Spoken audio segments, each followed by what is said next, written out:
cepillé. No grave robos. Evítelos. Presentan Agenda Económica AM.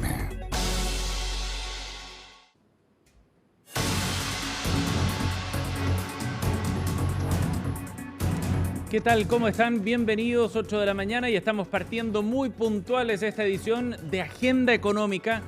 Gracias por estar con nosotros, esperamos que tengan un muy buen martes, día 1 de julio, estamos comenzando ya un nuevo mes, en otra jornada que va a ser bien noticiosa por varios flancos. Tenemos datos del IMASEC el día de hoy, siguen las reacciones políticas tras las primarias, entre otras cosas. Partamos, eso sí, como siempre, con los indicadores y los datos más importantes del día de hoy. Había mucha expectativa por lo que iba a ocurrir ayer lunes, tras la elección del domingo, y el triunfo de Janet Jara en las elecciones primarias. ¿Cómo iba a reaccionar el mercado? Bueno, ahí en pantalla ustedes ven lo que ocurrió ayer. Finalmente no hubo mayor revuelo en los mercados financieros a propósito del triunfo de la candidata del Partido Comunista, que ahora va a representar a todo el sector oficialista. De hecho, el IPSA subió 0,42%. El dólar, por otra parte, tuvo una fuerte caída y llegó a los 931 pesos, en dos señales de cómo el mercado con mucha tranquilidad estaba viendo entonces este resultado. ¿Cuál es la interpretación que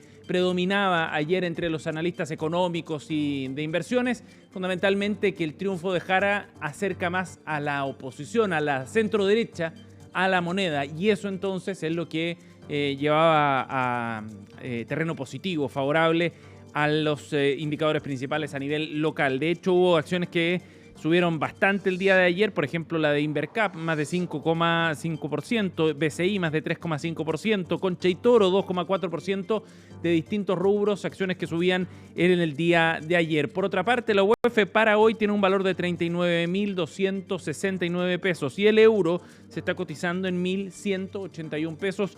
Tres datos entonces con los que partimos esta jornada de día martes. Nos vamos ahora a los mercados internacionales, veamos qué fue lo que ocurrió a nivel global con el Standard & Poor's como uno de los indicadores de Wall Street que subió en el día de ayer 0,52%, también lo hicieron otros indicadores, por ejemplo el Nasdaq y el Dow Jones también en la misma bolsa de Nueva York. El cobre a esta hora está en $5.14 la libra, subiendo 1,2% y se acerca nuevamente a sus registros más altos de la historia. Y el petróleo está subiendo también y llega a $65.73 el barril. De todas maneras, la jornada hoy comienza en Europa y en Asia con algunos rendimientos negativos en las bolsas, pero nada dramático en todo caso a esta hora de la mañana. Así con los indicadores más importantes del día, entonces comenzando esta jornada. Nos vamos ahora a revisar las portadas y los medios de circulación nacional, partiendo por el Diario Financiero para echar un vistazo a los titulares que llevan un énfasis fundamentalmente político, porque el Diario Financiero plantea precisamente cómo el día después de Janet Jara marca ya los primeros ajustes a su equipo. Se distancia de Carmona, se refiere a Fernando Carmona, el economista que dio una entrevista justamente en el DF la semana pasada que había generado algo de revuelo, e insiste Janet Jara en el fin de las AFP. Ese es el énfasis que pone entonces Janet Jara en el día después y es lo que lee precisamente el Diario Financiero, que hace una bajada también bien interesante sobre los ajustes que empieza a ver el equipo de Janet Jara, en el entendido de que tendrá que ir a buscar un programa común y construirlo junto a los sectores que ahora la van a respaldar en la primera vuelta. El socialismo democrático fundamentalmente y también el Frente Amplio, y eso lo obligará a hacer ajustes importantes desde el punto de vista de sus propuestas de campaña. Otro de los titulares, tema que vamos a abordar en minutos: revés político para el acuerdo Codelco-SQM. La Cámara aprueba por amplio margen un informe que pide dejarlo sin efecto. Y otro de los titulares: consejeros del coordinador reconocen necesidad de mejoras tras el apagón y reiteran incumplimientos de parte de las compañías. Lo destaca el Diario Financiero esta mañana en su portada. 8:04. Vamos ahora al Diario Pulso. Nos vamos a revisar la portada de este otro medio de circulación nacional, el suplemento de Economía y Negocios, que trae La Tercera el día de hoy, en una línea muy similar a la del Diario Financiero. Janet Jara busca tender puentes, dice, con privados y prepara cambios al programa económico. Ya se están haciendo las primeras gestiones para reunirse con representantes del sector empresarial. En todo caso, esto va a venir con alguna controversia. Ayer en Tolerancia Cero estuvo aquí Daniel Núñez, senador del Partido Comunista, que despachó algunas declaraciones que seguro van a traer rosca en el sector privado. Ya les contaremos de eso. Otro titular: el mercado laboral se frena. El desempleo femenino llega a su nivel más alto en 4 años, 10,2%, destaca Pulso. Y por otra parte, director de FONASA hace mea culpa por fallida licitación de la nueva modalidad de complementaria. Hemos aprendido después de que se declarara desierta esa convocatoria, lo destaca también Pulso en las palabras de Camilo Sea.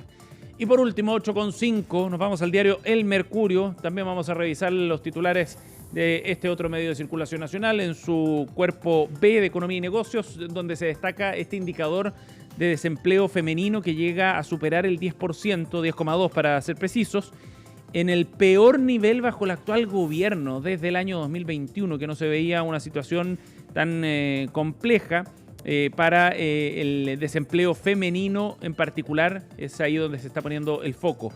Apenas se crearon más de 14.500 empleos en el último año, la cifra más baja también desde febrero a abril del año 2021. Y aquí vienen las dudas, y lo vamos a profundizar en la entrevista del día de hoy, sobre si esto tiene que ver fundamentalmente con un bajo crecimiento económico, con el aumento de los costos laborales, ambos factores.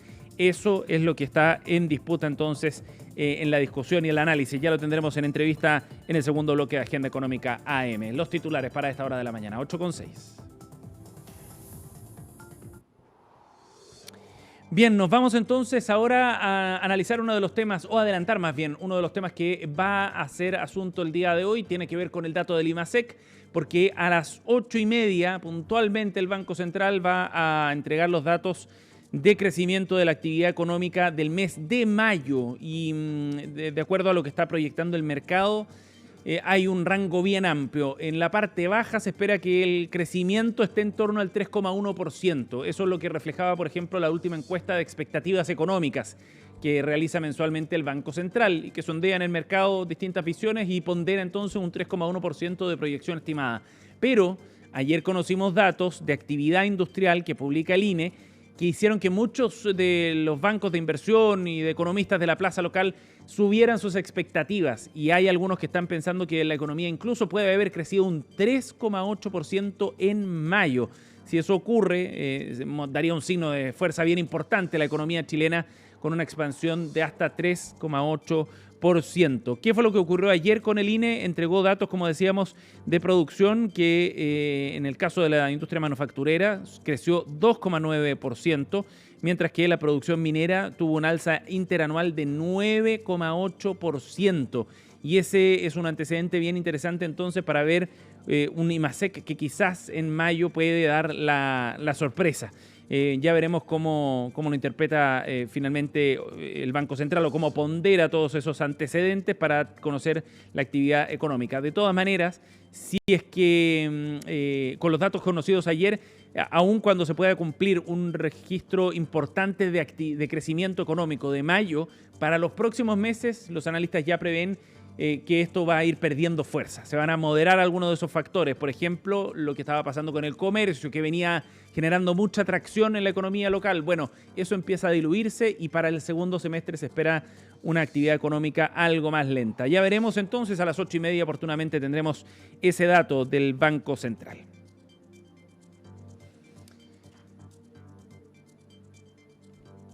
Y nos vamos a ir a otro tema para hablar del informe de la Cámara de Diputados respecto al acuerdo entre Codelco y SQM para la explotación conjunta del Salar de Atacama, que ayer tuvo un revés político, que no es vinculante, hay que ser bien claros con eso, no obliga a Codelco de ninguna forma. Pero de todas maneras la señal que se está enviando desde el Congreso es negativa para el acuerdo alcanzado entre ambas partes, porque resulta que la comisión investigadora que abordó este tema, el acuerdo entre Codelco y SQM, había emanado un informe que se sometió a votación en la sala, y la Cámara de Diputados, con un amplio margen, finalmente terminó aprobando ese informe.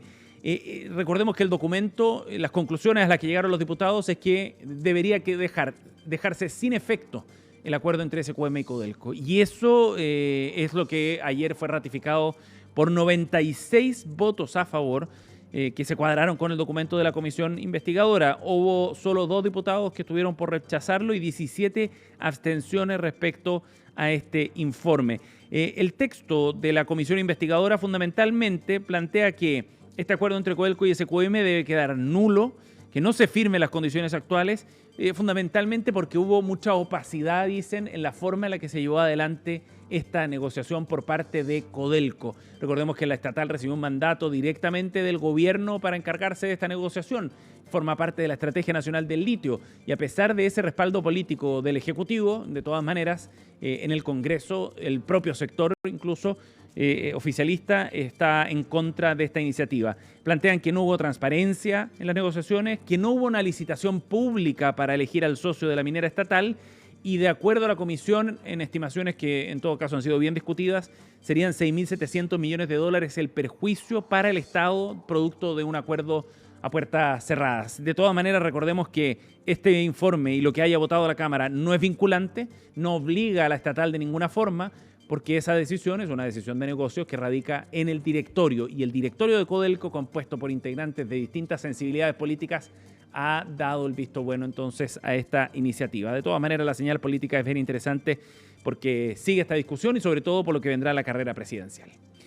Y a propósito, 8:11 de esa carrera presidencial, vamos a hablar de lo que ocurrió ayer con Janet Jara, quien después del triunfo del domingo en las elecciones primarias ya se convierte entonces en la candidata de todo el bloque oficialista, de los 8 partidos que participaron de esta primaria, quienes se han cuadrado con la exministra del Trabajo. Y ayer, día lunes, fue una jornada en la que ya se empieza a perfilar esta nueva etapa de la carrera presidencial y la forma en la que ya la misma Janet Jara va a encararlo desde el punto de vista económico. Les contábamos que en el mercado no hubo mayores reacciones negativas, al menos respecto al triunfo de Janet Jara. No hay mayores temores, por el contrario, en el mercado interpretan que este triunfo puede allanar de alguna manera la llegada de la centro derecha o de la oposición al gobierno, pero de todas maneras Janet Jara ya ayer perfilaba algunos de los cambios que va a ir introduciendo en su programa de gobierno. ¿Qué cosas se mantienen sin cambios? La oposición de Janet Jara al acuerdo Codelco-SQM, a propósito de lo que hablábamos, dijo que si llegado el momento ella llega al gobierno y el acuerdo no está zanjado, ella buscaría otro camino. También ratificaba que va a tratar de llevar el salario vital a los 750.000 pesos en medio de un mercado laboral bien complejo.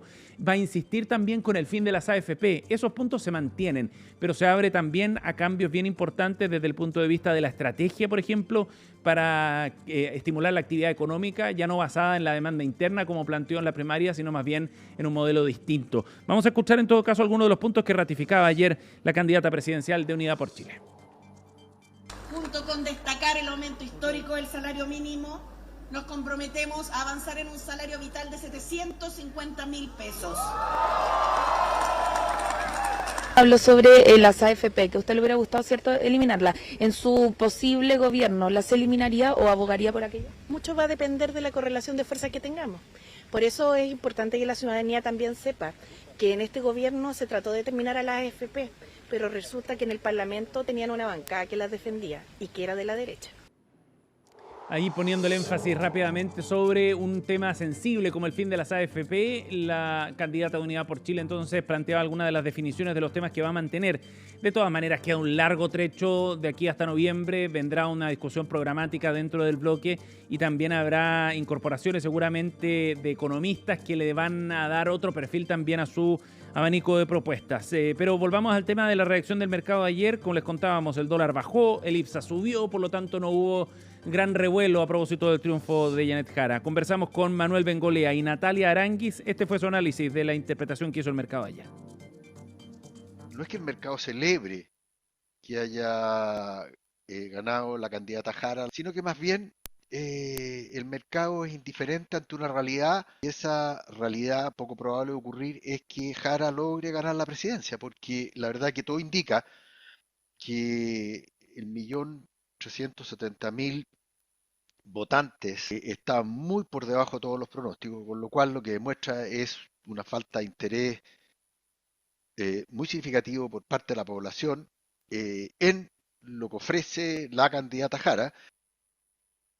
Independiente de que ninguna de sus donde sus medidas vayan en pro del crecimiento, que es lo que necesitamos hoy en día. El mercado aún no le da ninguna probabilidad de que ella vaya a ganar. Otra cosa es que si durante el segundo semestre las encuestas empiezan a mostrarla como competitiva frente a alguna de las cartas de la derecha, probablemente el mercado sí va a reaccionar y de manera fuerte. 8:15, momento de ir a la pausa, ya volvemos, seguimos con más de Agenda Económica AM.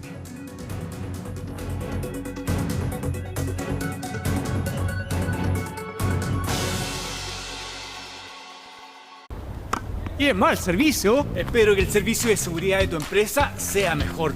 ¡Qué feo revés, ¿ah? Digo si te entran a robar. Ventaja para los ladrones. A este hombre le falta seguridad. A su empresa también.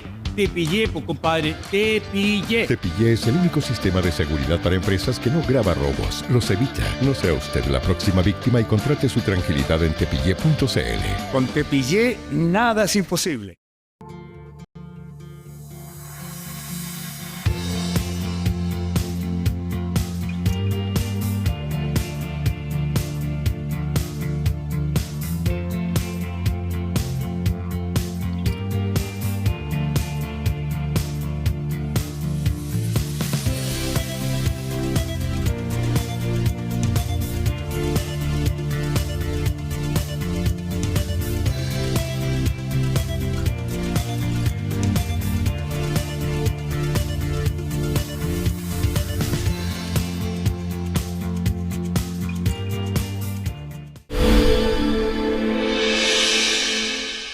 Los lentes intraoculares premium son aquellos lentes que permiten corregir más de un defecto, como el astigmatismo y la presbicia. En la cirugía catarata es necesario reemplazar el cristalino cataratoso con un lente intraocular donde los lentes premium juegan un rol bastante importante para la visión. Nosotros realizamos esta cirugía con anestesia tópica en gotas, que es una microcirugía con incisiones microscópicas de 2 milímetros habitualmente, que no dejan puntos. La recuperación visual es prácticamente inmediata y todo el proceso quirúrgico dura aproximadamente entre 30 a 40 minutos.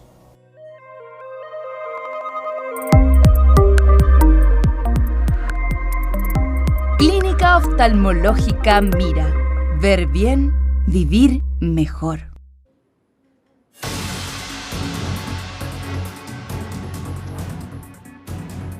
Estamos de vuelta para seguir revisando más informaciones aquí en Agenda Económica AM 8:17. Ya les contábamos que ayer se conocieron los datos de desempleo en nuestro país. Según las cifras del INE, llegó a un 8,9% en el último trimestre móvil.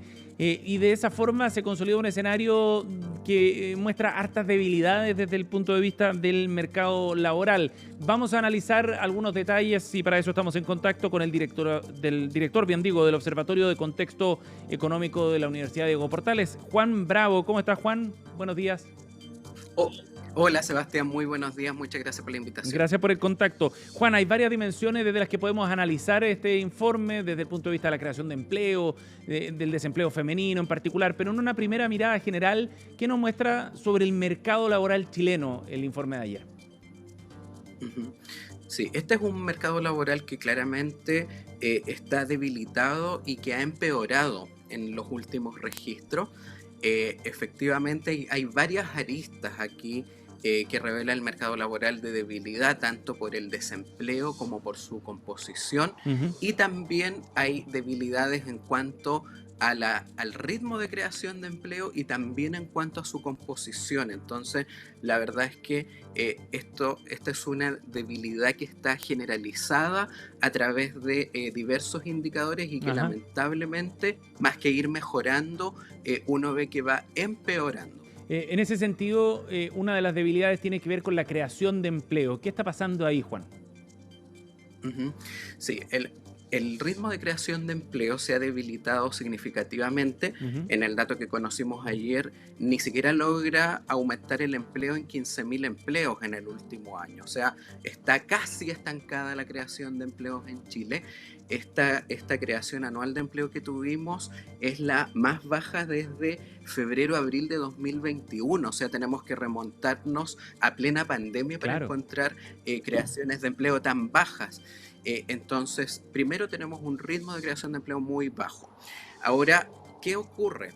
Es cierto que se crean empleos formales, pero claramente el ritmo de creación de empleo formal es insuficiente para absorber a todas las personas que desean encontrar ese tipo de empleo, y por eso es que la tasa de desempleo en definitiva está subiendo. Si estuviéramos creando empleos a un ritmo suficiente, no ocurriría aquello. Y lo otro que está ocurriendo, que es bien importante, es que se está destruyendo empleo informal, y si bien una parte de esas personas que dejaron la informalidad ha logrado conseguir un empleo formal, hay otra porción muy significativa que ha pasado al desempleo. Entonces, si bien cae la tasa de ocupación informal, esta es una noticia menos positiva de lo que parece, porque en realidad una porción relevante de esa disminución de la tasa de ocupación informal tiene que ver con un alza en el desempleo. Hay personas que no han logrado encontrar en definitiva un empleo formal y se mantienen buscando trabajo, pero no lo han encontrado. Entonces, así logramos explicar esta combinación entre una reducción de la tasa de ocupación informal y un alza tan relevante en la tasa de desempleo. Juan, respecto a lo que está ocurriendo en la creación de empleo en particular, tú dices, esta es la velocidad más baja desde 2021, plena pandemia. ¿Cómo venían los trimestres previos, este año, por ejemplo? ¿Se estaba viendo un ritmo similar o hay factores más puntuales que explican una caída para este trimestre específicamente?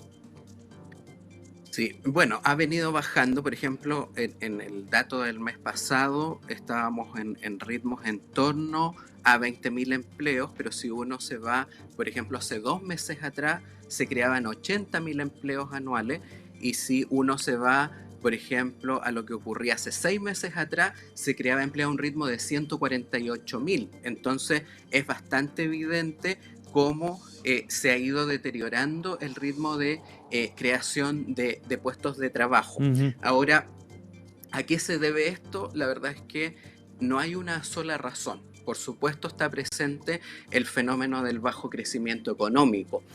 La capacidad de crecimiento no ha cambiado, la capacidad de crecimiento de mediano plazo, me refiero, no ha cambiado, sigue en torno al 2%, más allá de los vaivenes que pueda tener el IMASEC, que vamos a conocer en un ratito más, pero la creación de empleo no responde al crecimiento de un mes, ¿cierto? Sino que responde a las perspectivas de crecimiento en el mediano plazo, y esa se ha mantenido en torno al 2%, y eso ha mantenido una creación de empleo formal, ¿cierto?, que ha sido insuficiente, pero claramente ahora se han sumado otros factores.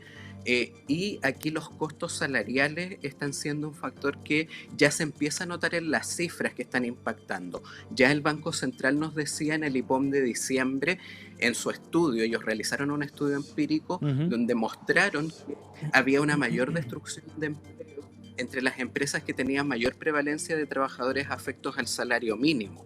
Y además ahora la cifra, por ejemplo, si miramos la cifra de ayer, se crean 146.000 empleos asalariados formales en el sector privado en el último año, pero de ellos 125.000 provienen de la gran empresa. O sea, hoy día prácticamente la totalidad del empleo asalariado formal que se crea en el sector privado viene de la gran empresa. En cambio, las MIPYMES tienen una creación de empleo extraordinariamente debilitada. Y ese es un punto bien interesante, porque nos lleva a la discusión, por ejemplo, de cómo el aumento de los costos de contratación, de los costos laborales, afecta el mercado laboral en definitiva. Hay evidencia, tú puedes empezar a vincular ya factores como, por ejemplo, que el aumento del salario mínimo ha sido 18% en términos reales, o la implementación de la ley de 40 horas. ¿Esos factores empiezan a impactar en la creación de menos empleo? Sin duda, el Banco Central pone esta alerta justamente en el IPOM de diciembre porque ya detectó que eso está ocurriendo. Es cierto que en el corto plazo, quizás cuando hay aumentos salariales que está muy por sobre el crecimiento de la productividad laboral, quizás en el corto plazo pueden no generar efecto. El tema es que aquí ya llevamos persistentemente con alzas salariales que están creciendo muy por sobre la productividad laboral. De hecho, si uno mira los últimos 3 años, la productividad laboral no ha crecido nada. De hecho, ha decrecido en 1% aproximadamente en los últimos 3 años. Entonces, llevamos persistentemente alzas salariales muy por sobre lo que crece la productividad laboral, y eso llega en algún momento en que genera efecto en los puestos de trabajo, y eso es justamente lo que ya se empieza a observar en las cifras de creación de empleo. Hoy día es solo la gran empresa fundamentalmente la que está creando empleo asalariado formal. Esto nos lleva inevitablemente a hablar de una de las propuestas que están en la mesa en la carrera presidencial. Janet Jara plantea que le gustaría llevar el salario vital a los 750.000 pesos, el salario mínimo a esos niveles. ¿Es factible, Juan?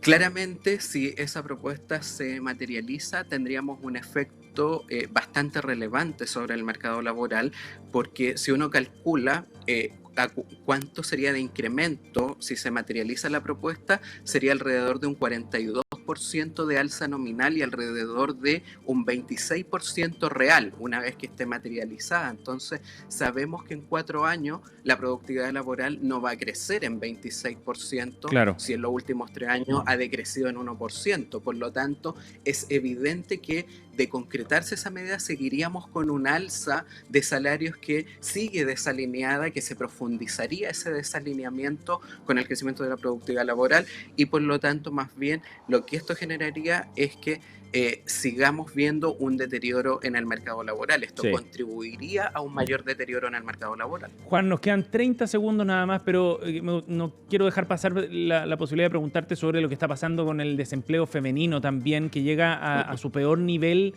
bajo el actual gobierno. ¿Qué explica esos niveles? Por un lado, la tasa de participación femenina sigue aumentando, a diferencia de los hombres, donde está cayendo, y por eso en los hombres el alza en la tasa de desempleo es un poco menor. Y por supuesto se combinan estos factores, bajo crecimiento y por lo tanto baja creación de empleo, efectos de costos salariales, pero también hay un efecto de lo que ocurre en la educación superior. Fíjate que el grueso de este aumento de desempleo son personas con educación superior completa, y ahí podemos tener también un fenómeno más de tipo estructural, donde hay muchas personas que están egresando de la educación superior, pero en definitiva no hay campo de trabajo para ellos. Entonces una mezcla entre factores coyunturales y factores estructurales. Súper interesante lo que está pasando en el mercado laboral, muy desafiante sobre todo, ¿no? Para una economía que todavía no logra despegar completamente. Juan, muchísimas gracias por acompañarnos esta mañana. Encantado, que tengas un muy buen día. Igualmente. 8:27, cerramos Agenda Económica AM. Gracias por acompañarnos. En minutos partimos CNN Chile Radio con Carolina Rejola.